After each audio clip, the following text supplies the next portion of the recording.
গত ৫ তারিখে শেখ হাসিনা বিদায় করতে সক্ষম হয়েছি। আমরা ২টি শব্দ দ্বারা বিদায় করতে সক্ষম হয়েছি। আমরা ঐক্যবদ্ধভাবে সবাই যখন মুখ খুলেছি, কথা বলেছি, অস্ত্রের সামনে দাঁড়িয়েছি, শেখ হাসিনা পালাতে বাধ্য হয়েছিল। বর্তমান পরিস্থিতিতে তাহলে আমাদের উত্তরণের রাষ্ট্র ব্যবস্থা, আমাদের অংশগ্রহণের সুযোগটা কি? ৪টা বিষয়। ওদের রাজনীতি, তাদেরকে আওয়ামী লীগ থেকে শিক্ষা নেওয়ার জন্য বলবো। আওয়ামী লীগের রাজনীতি করে বাংলাদেশে প্রতিষ্ঠা হতে পারে নাই। ধর্মীয় বিভাজন করে বাংলাদেশকে যদি কোনো মাজার খানকার মবের মধ্য দিয়ে নেওয়া হয়, তাহলে সেটাও যারা মাজার খানকার যারা জনতা রয়েছে তারা ইনশাল্লাহ ভবিষ্যতে রুখে দাঁড়াবে। গত ৫ তারিখে শেখ হাসিনা বিদায় করতে সক্ষম হয়েছি। আমরা ২টি শব্দ দ্বারা বিদায় করতে সক্ষম হয়েছি। একটি শব্দ হলো দায়, আরেকটি শব্দ হলো দরদ। যেটা আপনারা বলে থাকেন দরদি নবী। নবীর যদি দরদ না থাকতো উম্মতের জন্য, নবী কখনো কি তাহলে ওয়ার্ক করতো? নবী হিলফুল ফুজুল গঠন করেছিল, উম্মতের জন্য কাটার উপরে হলো গিয়ে হলো উম্মতকে সেবা করেছে। যদি নবীর কথা বলে থাকি, দরদি নবী বলে থাকি, তাহলে এখানে যে রাস্তায় বিভিন্ন মানুষ পড়ে থাকে অনাহার, খাবার আকাঙ্ক্ষায়, বিভিন্ন জায়গায় মানুষের সমস্যা হচ্ছে, গভর্নমেন্ট অফিসগুলো কোনো কাজ করতে পারতেছে না, বিভিন্ন জায়গায় সব কিছুকে দোষে পড়ে রাখা হয়েছে। বাংলাদেশের প্রতি যদি আমাদের দরদ থাকে, আমাদের মধ্যে সেই দরদটা কাজ করেছিল।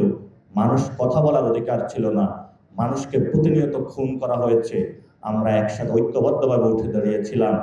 এই মানুষগুলার প্রতি দরদ থেকে আর নয়, আমাদের দেয়ালে পেট থেকে গেছে। আমরা ঐক্যবদ্ধভাবে সবাই যখন মুখ খুলেছি, কথা বলেছি, অস্ত্রের সামনে দাঁড়িয়েছি, শেখ হাসিনা পালাতে বাধ্য হয়েছিল। আমাদের সামনে যদি ফরেন ইন্টারভেনশনের ভবিষ্যতে কেউ আসে, এই 18 কোটি এবং ডায়াসপোরা যে বেঙ্গালি কমিউনিটি রয়েছে, আমাদের দায়িত্ব, আমানত আমাদের কাছে, তাদেরকে রক্ষা করতে হবে। দ্বিতীয়ত, এই দরদ থেকে আমাদের কিন্তু রেসপন্সিবিলিটি আসে। সে রেসপন্সিবিলিটির জন্য আমাদের জীবন যৌবনের যতটুকু সময় আছে, রক্ত, ত্যাগ, তিতিক্ষা সব কিছু আমরা রাজপথে ঢেলে দিয়েছি। এটা ৫ তারিখের জন্য নয়, 6 মাসেও প্রত্যেকটি পোলাপাইন এখনো রাজপথে কাজ করে যাচ্ছে। আপনাদের বাচ্চাগুলাকে দেখেন নাই ট্রাফিক ব্যবস্থার কাজ করতে? বাচ্চাগুলাকে দেখেন নাই ডাকাতদের ঠেকিয়ে দিতে? আমরা সবাই ঐক্যবদ্ধভাবে কাজ করেছিলাম, ভবিষ্যতে কাজ করতে হবে।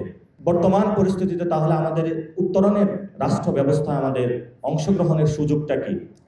৪টা বিষয়। একটা হলো স্টেট, আরেকটি হলো সরকার, আরেকটি হলো জনগণ, এবং জনগণের মধ্যে একটি পলিটিক্যাল পার্টি। তাহলে আমাদের এই জনগণের মধ্যে যদি আমরা একটি পলিটিক্যাল পার্টি গঠন করতে পারি, যে পলিটিক্যাল এজেন্সিটা থাকবে মানুষকে সেবা করার, আপনাদেরকে সেই পলিটিক্যাল পার্টিতে অংশগ্রহণের আমন্ত্রণ রইল। আমরা এই মাসে একটি দল ঘোষণা করব। সেই পলিটিক্যাল পার্টির ম্যানিফেস্টোতে যদি আমরা ঐক্যবদ্ধভাবে একসাথে তৈরি করতে পারি যে আগামীর বাংলাদেশটা আমরা এভাবে গঠন করব, আপনার আমার সবার কথাটি থাকে, তাহলে এটার রিফ্লেকশনে আমরা সরকার গঠন করতে পারব। তখন সবার সেমিনার করে বলতে হবে না এই দাবি আদায় করতে হবে, ওই দাবি আদায় করতে হবে। এটা আমাদের ইশতেহারের মধ্যে লেখা থাকবে, যে ইশতেহারের মধ্য দিয়ে আমরা সরকার গঠন প্রক্রিয়ার মধ্যে আমরা যেতে পারব।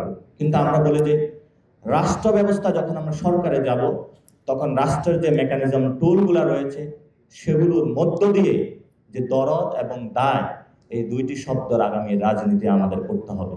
আমরা আশা করব দরদের ক্ষেত্রে আমাদের মধ্যে কোনো মতপার্থক্য হবে না, দায়ের ক্ষেত্রে কোনো মতপার্থক্য হবে না, আর আমাদের শান্তির বার্তার ক্ষেত্রে আমাদের কোনো মতপার্থক্য হবে না।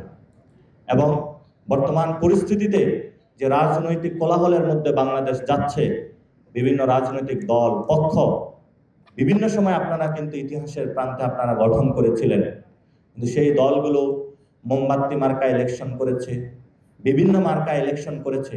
কতটুকু সফলতা এসেছে আপনারাও ঘেঁটে দেখবেন। সফলতা এখনো শেষ হয়ে যায়নি, সুযোগ নষ্ট হয়ে যায়নি। সুযোগ আমাদের সামনে অনেক আছে, সুযোগ মাত্র শুরু হয়েছে। এই সুযোগ আমাদের কাজে লাগাতে হবে। এজন্য কোনো রাজনৈতিক দল, পক্ষ, গোষ্ঠী যদি অস্ত্র নিয়ে আসে আমাদের শান্তি বিনষ্ট করতে চায়, চাপাতে নিয়ে এসে শান্তি বিনষ্ট করতে চায়, যেটা গতকালকে আমরা ক্যাম্পাস খুলনা বিশ্ববিদ্যালয় থেকে দেখেছিলাম, ওদের রাজনীতি, তাদেরকে আওয়ামী লীগ থেকে শিক্ষা নেওয়ার জন্য বলবো। আওয়ামী লীগের রাজনীতি করে বাংলাদেশে প্রতিষ্ঠা হতে পারে নাই।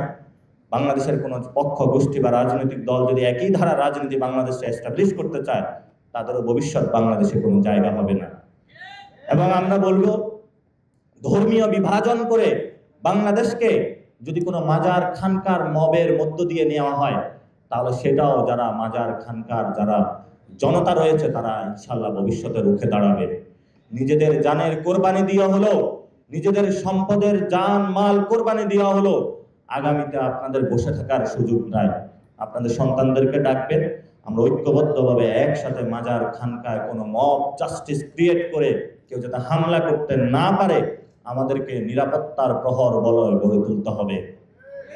আর সেটার জন্য আমরা কোনো স্টেট চাই না, সেটার জন্য আমাদের নিরাপত্তা আমরা নিজেরাই গড়ে তুলতে প্রস্তুত। কোটি মানুষের আস্থার ভালোবাসায় 11 বারের মতো দেশের 1 নম্বর রেফ্রিজারেটর ব্র্যান্ড ওয়ালটন।